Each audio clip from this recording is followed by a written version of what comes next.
Okay, here we go. Um, this song is called Living in a Teepee in the High Sierras. I did not write this song. It was written by a guy by the name of Steve, Teepee Steve, who lived in a teepee in the High Sierras. This was a big hit in Washington, California in 1978, 79, 80, 77, in that era.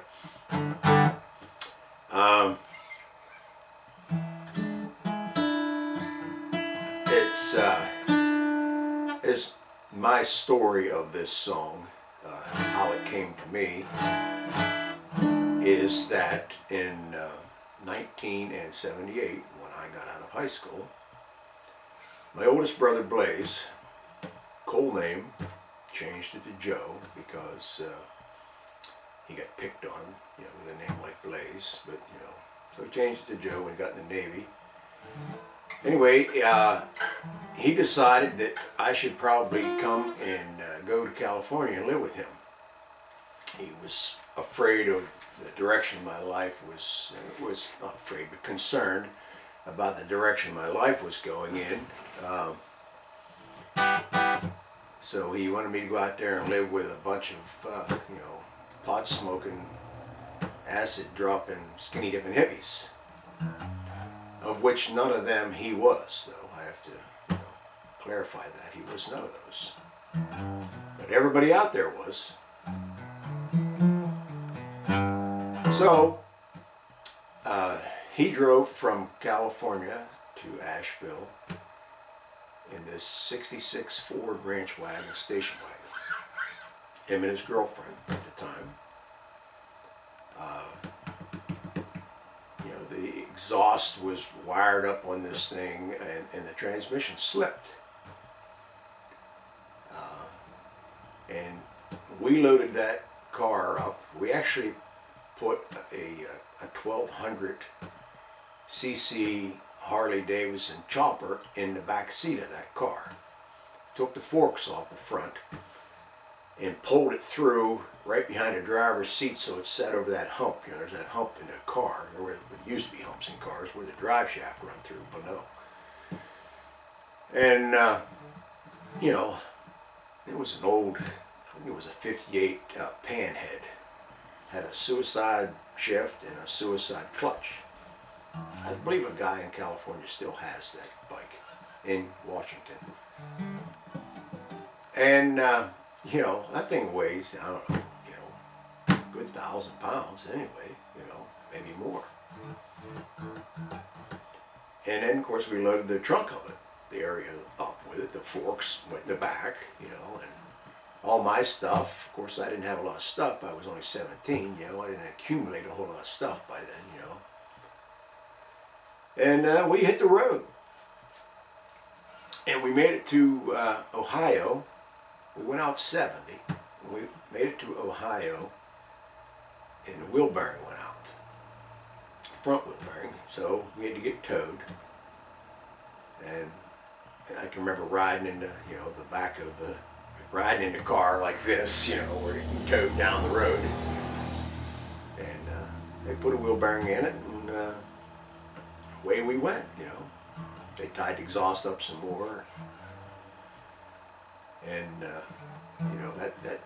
that car had a 390 in it. And that baby would fly, And I remember going through Kansas, nothing but corn on both sides of the road. And then you got to Colorado and you could see the mountains. We're going through this desert area, and you can just see these mountains way off in the distance. And then we went north and got on 80, and we were going through Utah on Interstate 80, and the rear end went out of the car. Of course, for a guy who worked as a mechanic for my whole life, I knew nothing about cars back then. Rear end going out, I didn't know what that was. I can't remember it making noises or anything, but my brother did. So somehow we found this garage in a little town out there in Utah. Must have been right off the highway. And there was a junkyard there, and the guy had the same exact car in the junkyard. And we put our car in the garage, and he went out and towed that other one in. Him and my brother, tore the rear axle out of those cars and exchanged them, and I think we even got, better brakes out of that deal. And I think the whole job cost like $200 or something like that. I had to cough up some money. And hit the road again. Transmission slipping. Sometimes I wonder how my brother was able to walk, because he must have had a really big set of balls. He would drive across the United States in an old beat up piece of junk car that, most people wouldn't go to Pittsburgh if the transmission was slipping. He already came across the United States once, and we're going back, and it had a Harley Davidson in the back seat of the car. But didn't bother me. He was my hero. I didn't think nothing of it. And apparently he didn't either. And apparently his girlfriend didn't have any concerns. It's funny. And there was no cell phones. People helped each other out. If you got stuck, people would help you out. Anyway, we got to Washington, California. We had to get off of Interstate 80 onto Highway 20, and then off of Highway 20 onto Washington Road, which is like straight down and like this, about 10 miles. And we get down there, and there's this little town, Washington, California. It's an old gold mining town from the 1800s. I think the hotel that was there was built in the 1800s, and they had some famous people stay there. And there still is a river that runs through the town called the South Yuba, and it was gold mined back in the 1800s.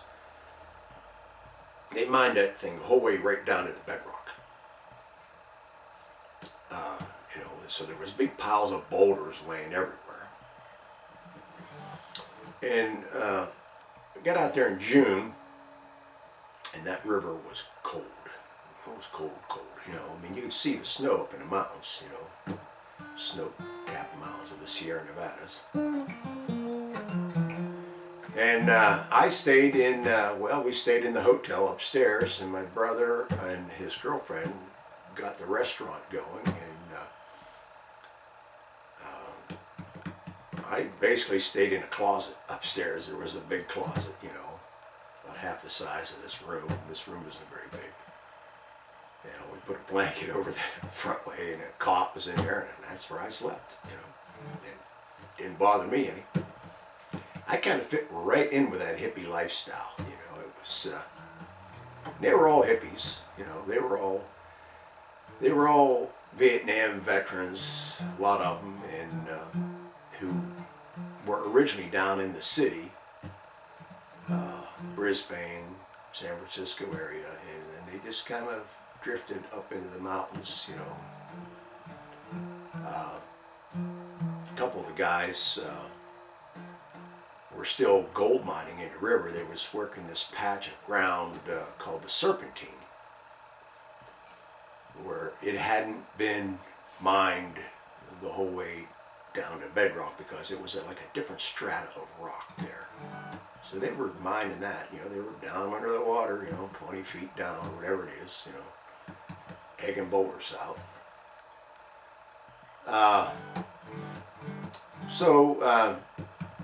Of course, as the days wore by, the creek warmed up, and that's when I got introduced to skinny dipping. It was an experience, to say the least. When you're a young guy of 17 years old, and you're like perpetually erect, and you're watching women take their clothes off, skinny dipping, and then, you're joining them in the water, and by then the water had warmed up nice, and it was, lots of times I had to swim upstream to the cooler water, to get the Costanza effect, And after a while, you do it so often, so many times, after a while it just became, kind of,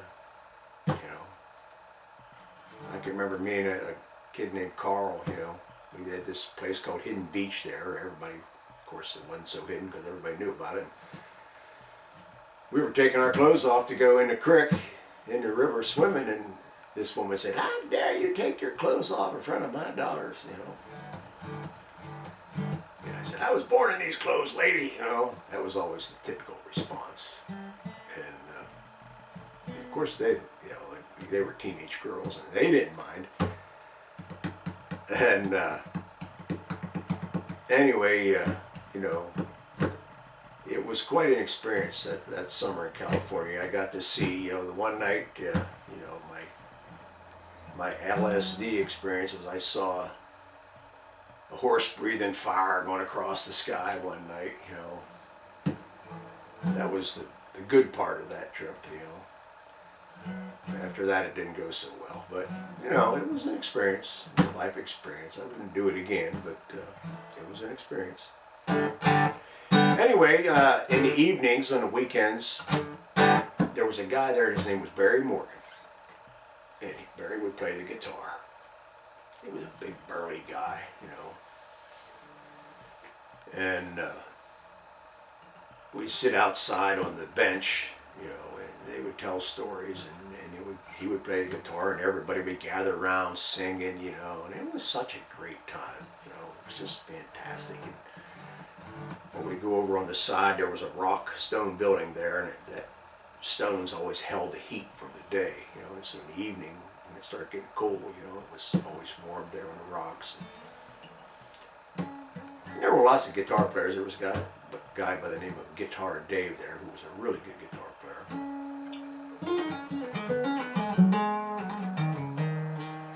And so, Barry would sing these songs, Johnny Cash songs, and, Alice's Restaurant, and, just the kind of songs that I still sing today. But one song was, it was called Living in a Teepee in High Sierra. It was written by a guy by the name of Teepee Steve. Him and his wife, I think her name was Patty, lived up in the mountains in a teepee, and every now and then they would come to town, and get supplies and go back out, I stayed there until the end of the summer, and then I flew home.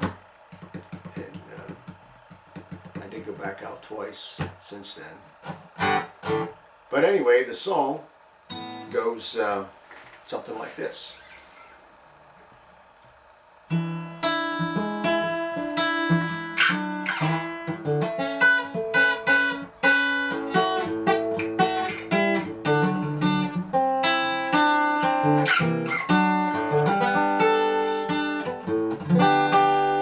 Well, I've been living in a teepee in the high Sierras. I haven't got a nickel, but I don't care a damn, 'cause my food stamps and unemployment provide me everything I need for my enjoyment. I worked 20 years, couldn't save any bread. By the age of 35, I was damn near dead. 50 pounds overweight, up to my ears in debt. So I said, well, shit, is that all I get? So I packed my extra jeans and I hit the highway. I got a ride with a lady, she was going my way. She took me all the way back to California, back to the pretty mountains, where I was born. I celebrate each morning with the sun coming up, drinking instant coffee in my metal cup. But I never get so insane that I cannot see what the corporate society is doing to me. I smoke dope every morning, I drink wine at night. I got a scraggly beard and my hair sight. I drive a 20-year-old pickup truck, barely runs, and I entertain my lady with my corny puns. I work when I have to, kick back when I can.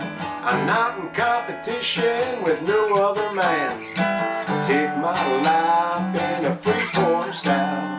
My pleasure's immeasurable, my passion's irrational. You know, society may look at me and say I'm crazy. My response is right, and furthermore, I'm lazy. If you don't like the way I'm living, leave me alone, 'cause I'm a middle-aged hippie and I found me a home.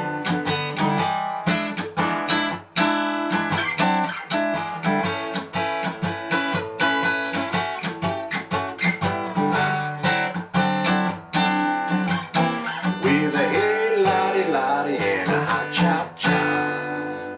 Ta-da!